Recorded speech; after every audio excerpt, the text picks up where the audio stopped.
পরিবারের ব্যাপারে বললেন ইন্নাকা লাআলা খুলুকিন আযীম। এবার আম্মা জান খাদিজাতুল কুবরা রাদিয়াল্লাহু তাআলা আনহাকে জিজ্ঞেস করি, আম্মা জান আয়েশাকে জিজ্ঞেস করব না এত। কেন? আম্মা জান আয়েশা সিদ্দিকা রাদিয়াল্লাহু তাআলা আনহা আমার পয়গম্বরের স্ত্রী বটে, কিন্তু উনি পয়গম্বরের বয়সে উপনীত হওয়ার পরের স্ত্রী। একদম টাটকা জওয়ান যখন পয়গম্বর, তখন পয়গম্বরের স্ত্রীকে তার কাছ থেকে রিপোর্ট নিতে হবে। কেন? নাউজুবিল্লাহ, নবীর ব্যাপারে না, অন্য যে কোনো মানুষের ব্যাপারে জওয়ানির অবস্থা একরকম থাকে, বুড়ো হলে আর এক রকম। কথা বলেন না কেন?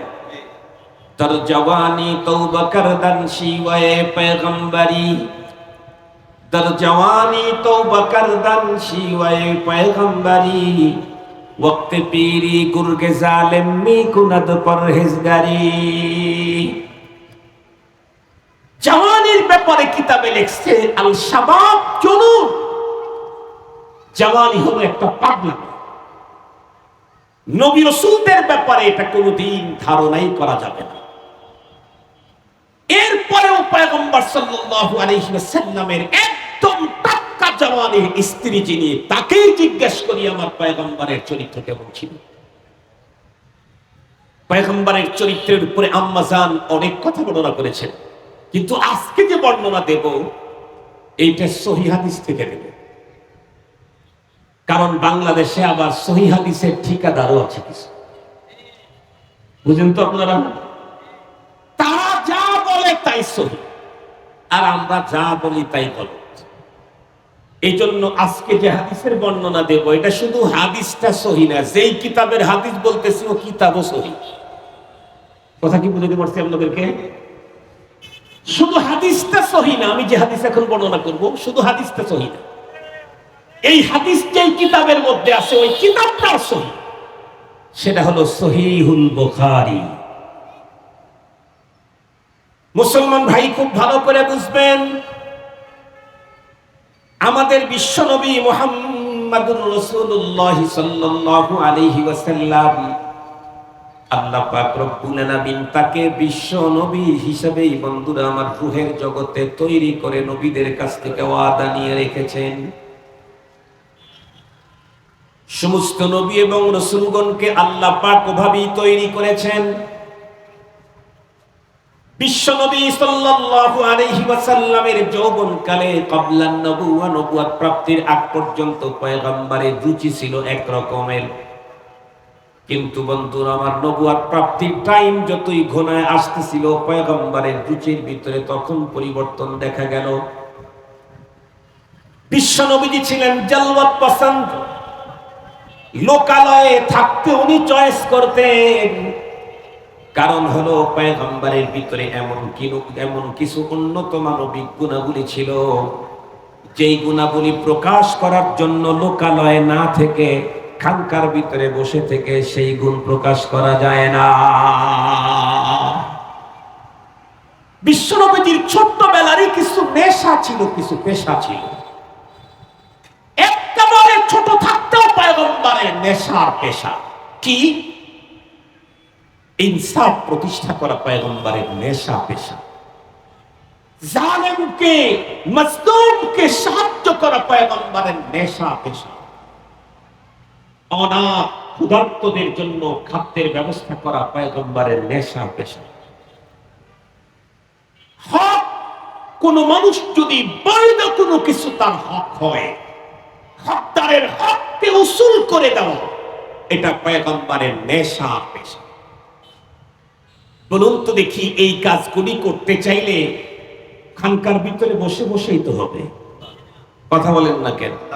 এই কাজগুলি করতে চাইলে লোকালয়ে ঘুরতে হবে। কে মুসিবত জাদা, কে আক্রান্ত, কার উপরে জুলুম করা হচ্ছে, কাকে নির্যাতন করা হচ্ছে, কাকে তার হক থেকে বঞ্চিত করা হচ্ছে। বিশ্বনবীর ইনসাফের কি দেখেছেন, কি শুনেছেন?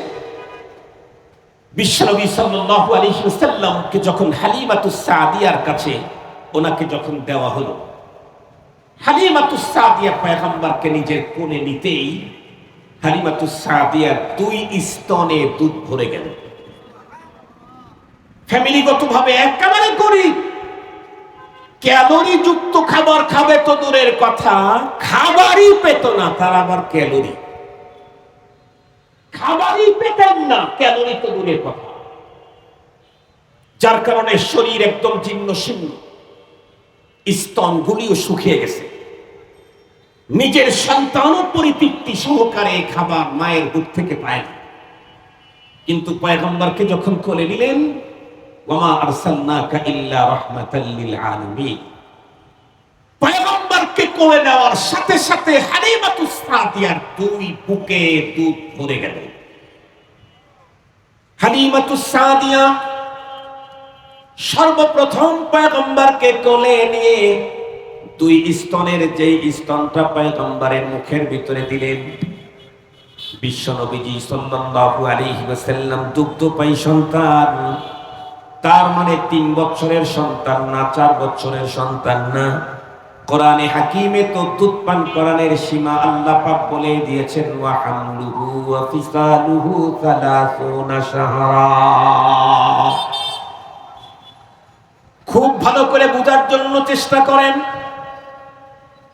হযরতে হালিমাতুস সাদিয়া পয়গম্বরকে নিজের কোলে নিয়ে প্রথম যে স্তনটা পয়গম্বরের মুখে দিলেন, পরবর্তীতে যতদিন পর্যন্ত পয়গম্বরকে দুধ পান করাইছেন, হাজার চেষ্টা করেও আরো একটা অন্য স্তন পয়গম্বরের মুখে দিয়ে কখনো চাটাইতে পারেন নাই।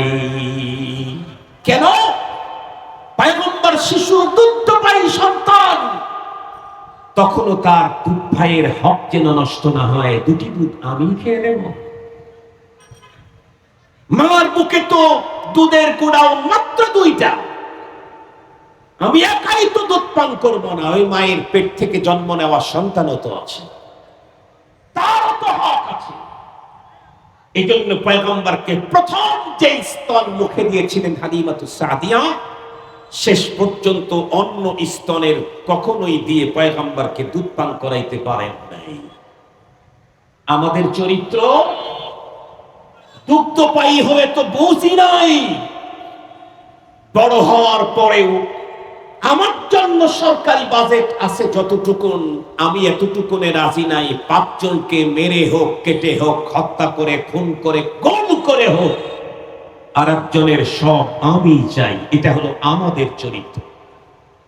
আমাকে মুসলিম তো দূরের কথা, মানুষই তো বলা যায় না। খুব ভালো করে বোঝার জন্য চেষ্টা করবেন। বিশ্বনবী সাল্লাল্লাহু আলাইহি ওয়াসাল্লাম নবুয়ত প্রাপ্তির সময়ে যখন ঘনিয়ে এলো, পয়গম্বরের রুচির ভিতরে পরিবর্তন ঘটে গেল। খুব ভালো করে বুঝবেন কেমনে।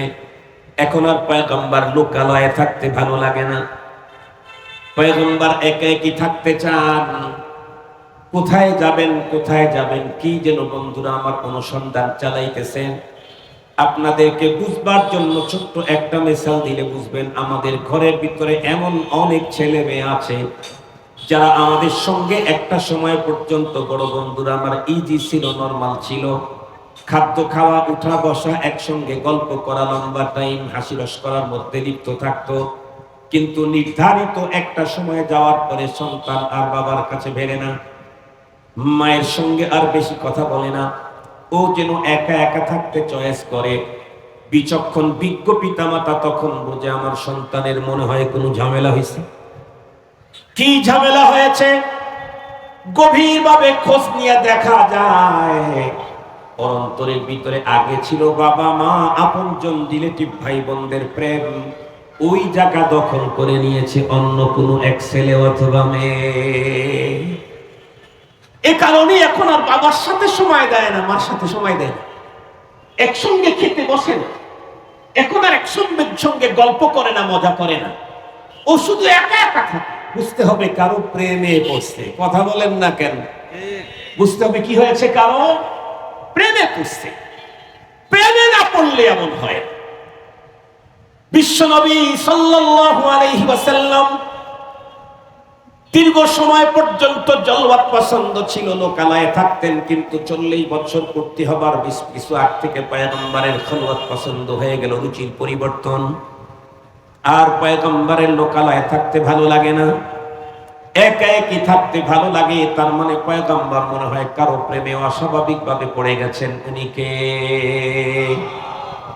अगर खाहम के राज़े दिल बगूयम जानो मियाबम वगर जाए शबद पैदा तुरा तन्हा मियाबम वगर याबम तुरा तन्हा वहम शावद जाए पैदा बखुशी गम कुलम खुदरा वमन खुदरा मीदानम। खूब ভালো করে বুঝবেন, इश्क अव्वल दर्द ले माशूक पैदा मीशाद ताना सूजद समय कै परवाना शैदा मीशाद जो जलाता है किसी को वो भी जलता है जरूर शमा भी जल जाते हैं परवाना जल जाने के बाद। আজকের অনুষ্ঠানটি শহরের ভিতরে, তাই একটু সেফ আছি। গ্রামগঞ্জের ভিতরে এই লাইটটা লাগানোর সঙ্গে সঙ্গে হাজার হাজার পোকা এখানে আক্রমণ করে, আপনারাও মনে হয় জীবনে দেখেছেন। আমার জিজ্ঞাসা হলো, পোকা আগে আগুনের কাছে বন্ধুরা আমার চেপে পড়ে নাকি আগে আগুন জ্বলতে হয়? কথা বলেন না কেন? আগে আগুন জ্বলতে হয়, তারপরে ওই আগুনের আলোতে পোকা আকৃষ্ট হয়ে তাদের জীবন আত্মহুতি দেয়। বন্ধুরা আমার পয়গম্বর এমনি পাগল হন নাই। রব্বি কারীমের বন্ধুরা আমার কাছে তার আরশ থেকে সময় এসে গেছে, তার কাছে আল্লাহ পাক রব্বুল আলামিন আখিরি গ্রন্থ কোরআন নাযিল করে দেবেন। তাই তো পয়গম্বরের অন্তর বন্ধুরা আমার পাগল বেকার। একজনকে পাওয়ার জন্য আর লোকালয়ে থাকতে চয়েস করেন না। পয়গম্বর খুঁজে খুঁজে কোথায় গেলে আত্মতৃপ্তি পাবেন, খুঁজে খুঁজে বন্ধুরা আমার ওই গর্তটাকে চয়েস করলেন, যে গর্তের ভিতরে অতীতের নবী রাসূলগণ ছিলেন। সেটি হলো জাবালে নূরের হেরা গর্ত। আল্লাহর পয়গম্বর চয়েস করলেন সেই জায়গাটাকে। কেন? ওইটা এমন একটা জায়গা, এমন একটা গর্ত, যে গর্তের ভিতরে বসে থাকলে খানায়ে কাবা দেখতে কোনো সমস্যা হয় না। বিশ্ব নবীজি গর্তের ভিতরে বসে বসে একদম নিরিবিলি, কেউ নাই। কেন? अगर खाहम के राज़े दिल बगूयम जानो मियाबम वगर जाए शवद पैदा तुरा तन्हा मियाबम वगर याबम तुरा तन्हा वहम शावद जाए पैदा बखुशी गम कुनम खुदरा वमन खुदरा नमीदानम। বিশ্ব নবীজি গুহার ভিতরে বসে বসে খানায়ে কাবার দিকে তাকান। কেন? কেন?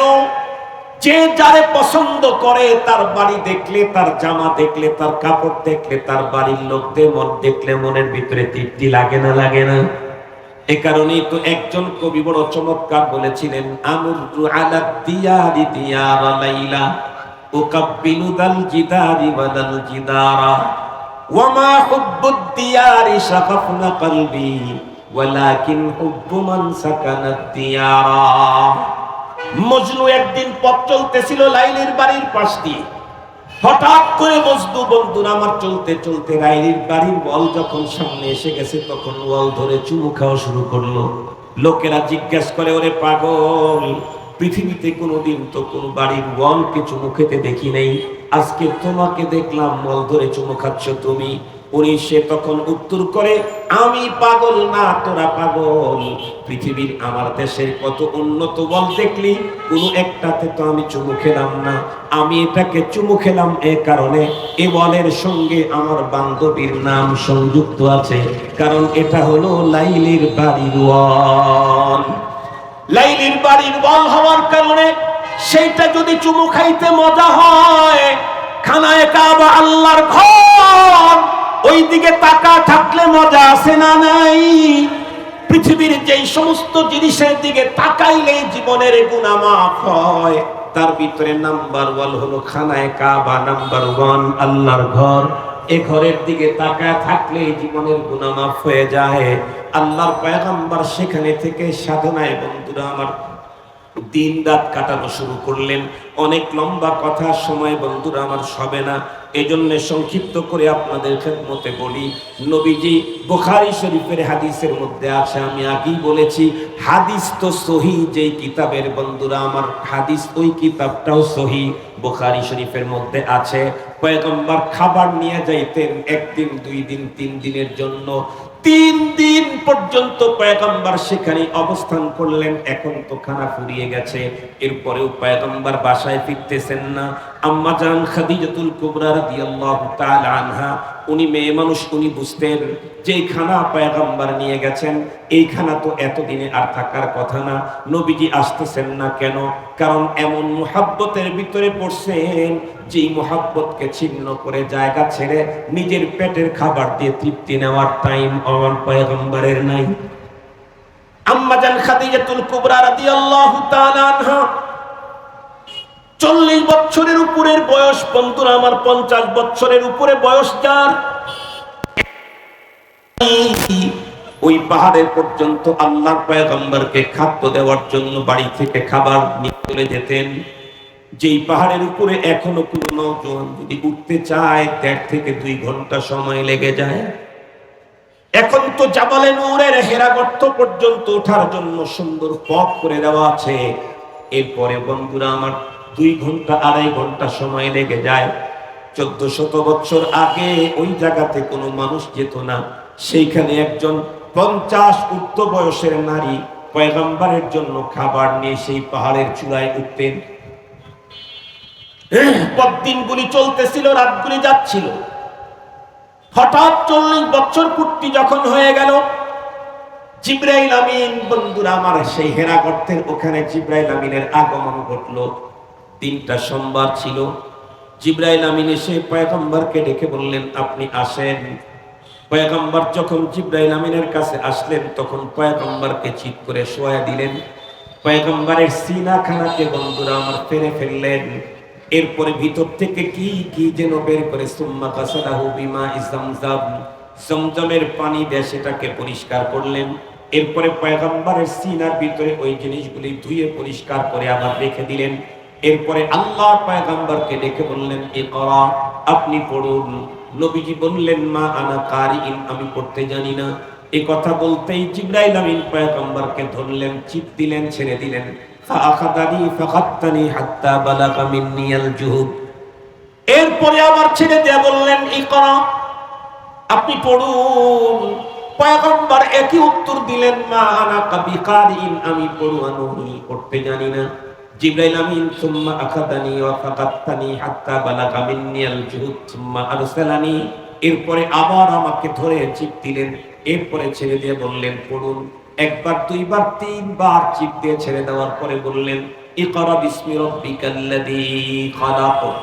বন্ধুরা আমার সূরাতুল আলাকের 5 আয়াতে কারিমা তেলাওয়াত করে দিলেন। পয়গম্বর এখন জিবরাইল আমিনের কণ্ঠের সঙ্গে কণ্ঠ মিলাইয়া পড়া শুরু করলেন। পড়াপড়ি যখন কমপ্লিট হয়ে গেল, জিবরাইল আমিন পয়গম্বরকে ডেকে বললেন, পয়গম্বর, এখন গুহা থেকে আমার সঙ্গে পাহাড়ের পাদদেশে নেমে আসুন। পাহাড়ের পাদদেশে চলে এলে জিবরাইল আমিন পাহাড়ের এক পাথরের উপরে বন্ধুরা আমার তার পায়ের গোছা দিয়ে একটা আঘাত করতেই পাথর বন্ধুরা আমার ফেটে বিদীর্ণ হয়ে ভিতর থেকে স্বচ্ছ পানির ঝর্ণা বের হওয়া শুরু হয়ে গেল। জিবরাইল আমিন প্রথম নিজে ওযু করলেন, এরপরে রাহমাতুল আলম সাল্লাল্লাহু আলাইহি ওয়াসাল্লামকে বললেন, আপনি ওযু করুন আমি যেমন করেছি। এরপরে জিবরাইল আমিন পয়গম্বরকে নিয়ে পাহাড়ের পাদদেশে 2 রাকাত সালাত আদায় করলেন। এরপরে জিবরাইল আমিন তার কাজে চলে গেলেন। পয়গম্বর তার বাড়ির দিকে রওনা করলেন। খাদিজাতুল কুবরা রাদিয়াল্লাহু তাআলা আনহার বাসার ভিতরে আসার পরে পয়গম্বর আম্মা জানকে ডেকে বললেন, খাদিজা, জাম্মিলুনি জাম্মিলুন। ততক্ষণে পয়গম্বরের ভীতির কারণে ঘাড়ের 2 দিকের রগগুলি অনেক ফুলে উঠে দাফাদাফি করছিল। আম্মা জানকে ডেকে বললেন, খাদিজা, তুমি আমাকে কম্বল দিয়ে জড়ায় ধরো। এরপরে পয়গম্বর ওই পাহাড়ের উপরে কি কি ঘটনা ঘটলো সবগুলি ঘটনা আম্মা জানকে খুলে বললেন। একটা পর্যায়ে গিয়ে বলে ফেললেন, খাদিজা, ইন্নী খাশিতু আলা নাফসি। খাদিজা, আমি আমার নিজের জীবনের আশঙ্কা করছি। এই কথা বলতেই আল্লাহর পয়গম্বরের স্ত্রী আম্মাজান খাদিজাতুল কুবরা রাদিয়াল্লাহু তাআলা আনহা আমার পয়গম্বরকে বললেন, কাল্লা। নবীজি যখন